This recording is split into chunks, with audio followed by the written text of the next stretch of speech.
Hello guys and gals, Buffalo here. Got a little update video on the 44 Magnum Hunter. Tell a little backstory on this. I posted a video late last year. This revolver was out of time, just slightly.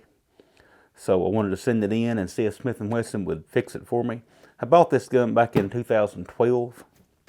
Never noticed the issue until late last summer. And I noticed that it was starting to, the hammer would cock back and I could lock the cylinder in place. It was just ever so slight, and I had to cock it really slow to make that happen. It wouldn't happen under ordinary circumstances, but I could tell it was happening, and I knew it would get worse eventually. So I wanted to send it in, and I told you guys in that video I was going to wait till after the first of the year, after the rush of packages for Christmas and all that stuff was done. So I initiated contact with Smith and Wesson in early February. Sent them an email. I didn't call. I just sent them an email. They emailed me back the following day with a questionnaire that I had to fill out.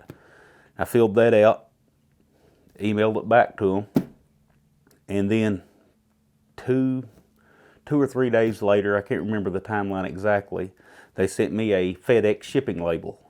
So within 4 or 5 days from my initial contact with them, they had me a prepaid, pre-insured FedEx shipping label. So that was pretty nice, easy to deal with. So on February the 19th, I dropped this off at my FedEx pickup center. That was from February the 19th, it was gone until today, March the 13th. So it was gone a total of about 19 days. I'm going to open it up here, and we're going to see if they took care of the problem. I've gotten a lot of questions on this gun since I did that first video saying I was going to send it in. Things move slow around here. I don't get in a big hurry for just about anything, so I finally did get it sent in though, and I see we've got some papers here. And I haven't talked to Smith and Wesson. I sent them this, and then I got an email saying that it was on its way back. I don't know what they've done to it or if they've done anything to it, so we're about to find out. Just a packing list. It says Smith and Wesson 629-7 Magnum Hunter. Got my serial number and stuff there. Drop something.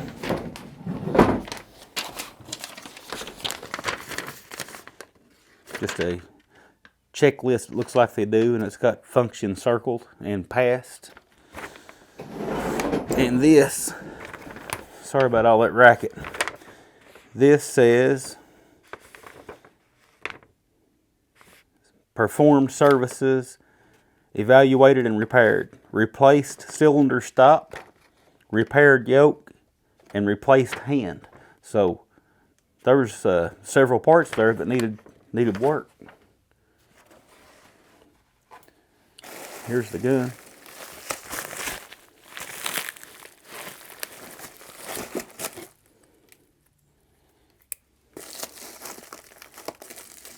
Get this out of here. Might not need that knife.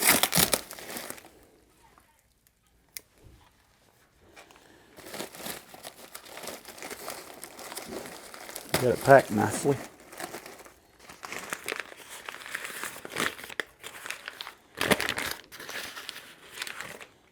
So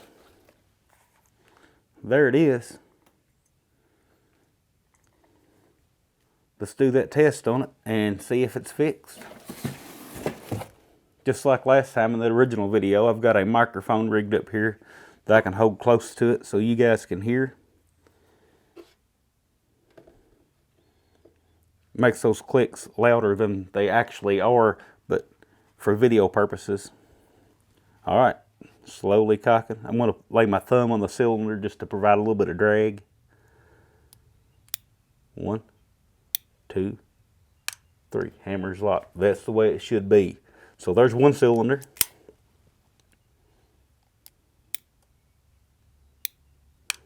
2 cylinders.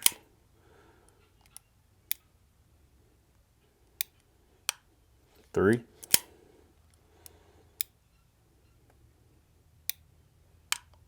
4.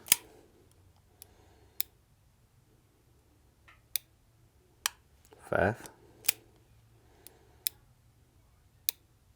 6. All right, so they've obviously fixed the timing issue.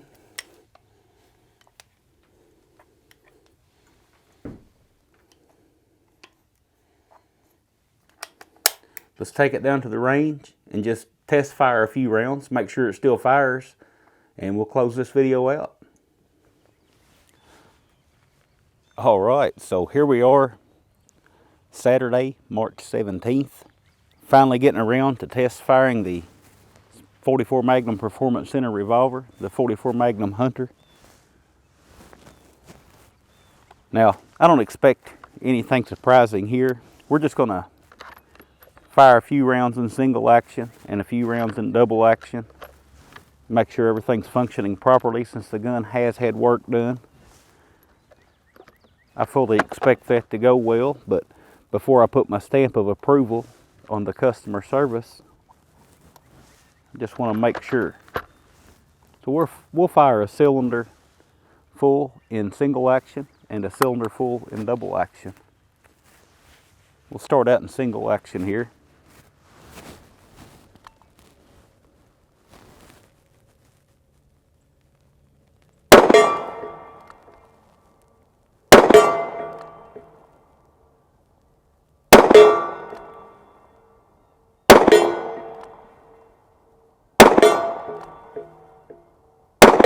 And no surprises there. Load back up.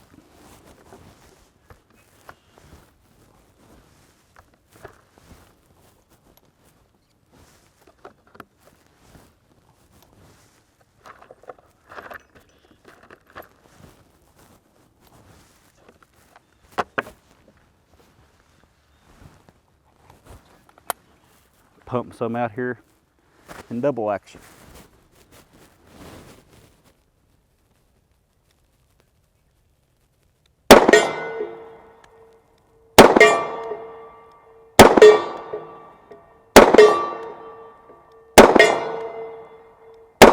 I love the smell of that powder smoke. So, guys, any manufacturer can let a gun get out the door that has some issues, any of them. I've dealt with guns for most of my life, and I've sent guns back to various manufacturers. Some of them stand behind their products, some of them don't. This is the first time I've actually documented the process. This is a $1,200 revolver. Shouldn't have got out the door with issues, and it might not have had issues. I never noticed them until late last year. So it could have been fine and just kind of wore loose prematurely. So it probably passed the factory inspection at the time, and then it wore loose after I got it. And you know, it didn't have that many rounds through it. I may have had 500 rounds through this revolver.